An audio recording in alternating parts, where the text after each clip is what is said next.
the past several months, I've been a hermit studying Toby Fox's music, from watching tutorials to music theory videos to listening to the soundtrack on repeat, because I simply wanted to make an Undertale battle theme. So I started off with the track Battle Against a True Hero to take more direct inspiration from. It's also one of my favorites. And then 3 days had passed and I was really struggling to come up with any good ideas and melodies that were quite fitting. And this one sounded extremely Asian.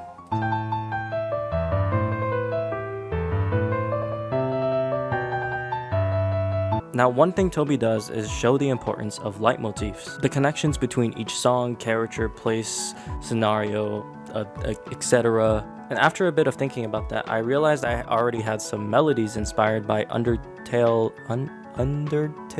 This was a melody I made as a tribute to that song. And after playing around with it, I thought to myself, how the hell am I supposed to turn this to a battle theme?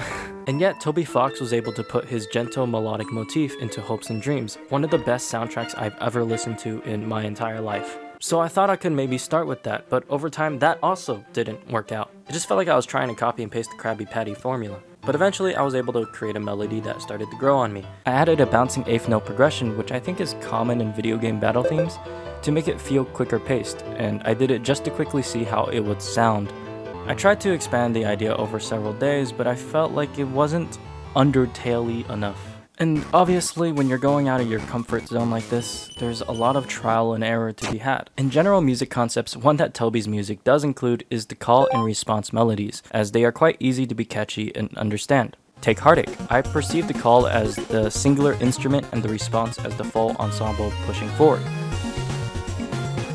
Whereas Spear of Justice, I perceived it like this.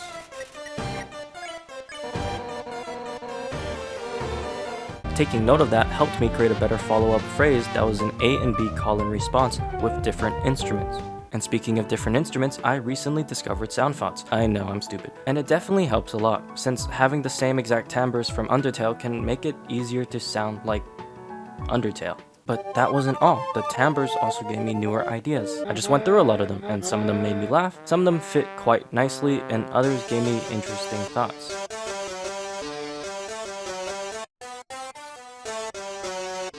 And before I knew it, it sounded like this.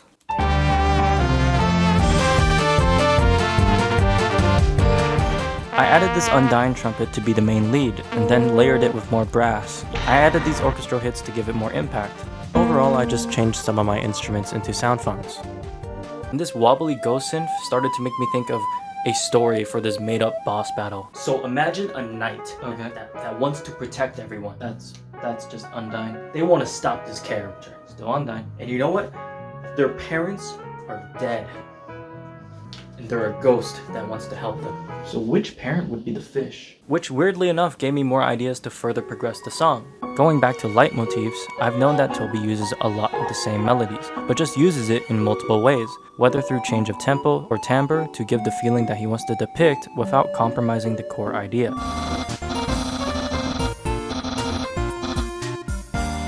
And that helped me decide to use the ghost synth for those same reasons. Maybe to represent something much deeper for the boss fight that someone else will make up for me. I wanted to make it extra strange and added this glitchy bulldozer sound to play during the ghost parts. And then I was finally able to add that motif for my first Undertale inspired soundtrack as a break from the main melody. However, I thought over time it kind of felt uncreative to just kind of plop in here, so I tried another concept later. Whether it was the theory or the creative side of how Undertale soundtracks were crafted, I knew it would help if I understood how both of them worked. But my theory level is still that of like a 10-year-old child. Yes. I have no idea what he's saying. I'm gonna need to Google at least 7 of those words in the past 5 seconds. One thing often mentioned about Toby Fox's music was examples of counterpoint being used. I'm gonna try to explain this the best way I can from what I could understand.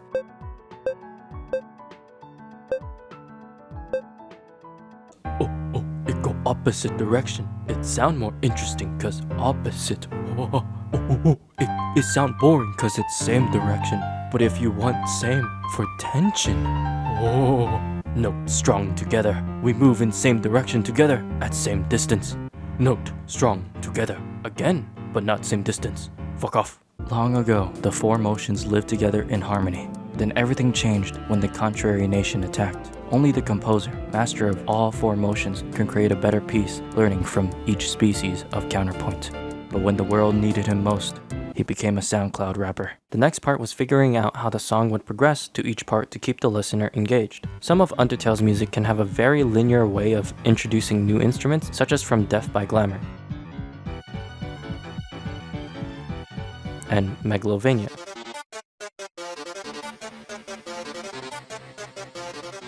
But it's doing that allows the parts to breathe, become memorable, and feel progressive. You gotta have like a good middle where you're not too repetitive, but you're also not too everywhere. But even with that in mind, I already added those instruments coming all at once for impact earlier, so I went back to reintroduce instruments one at a time, like this harp for variety, the choir to come a bit later, and some instruments to leave to soothe things out, hopefully allowing some parts to breathe and become more memorable as well.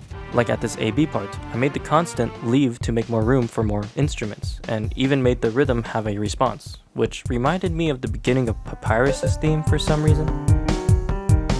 And to continue the song to the final parts, I remember a comment made about Toby Fox's style as a poke fun at it kind of way, but they said something along the lines of, and add an emotional part to it somewhere for some reason. And I heard that and thought to myself, hey, I do that all the time, might as well do it twice. I must defeat you. For everyone in this world, this is a much bigger problem than... Yo, what's your problem? I'm speedrunning. Do you mind hurrying up? I followed the concepts of Undying's theme once more and made this, and using parts of this melody and this section's melody from my Undertale tribute, inspired by his theme, as the closing part of each phrase, pretty much combining it and trying to make it work. Which felt a lot more creative than just plopping in a full section of a different song. From there, I made the last part of the song the most climactic part. I took the same emotional section and just redid it with the full ensemble to make it feel like something was being resolved at that current moment. To repeat it without getting boring, I made the piano switch from being ambient to being part of the main melody with intensity.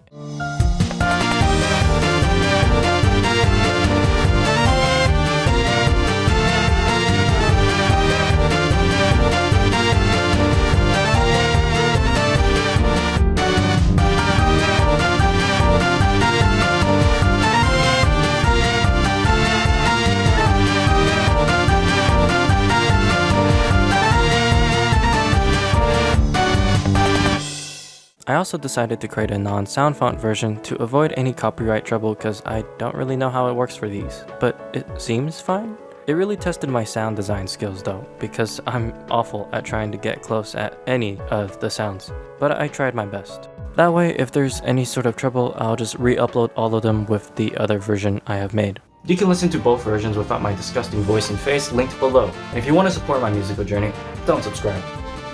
Enjoy this bowl of ramen with me.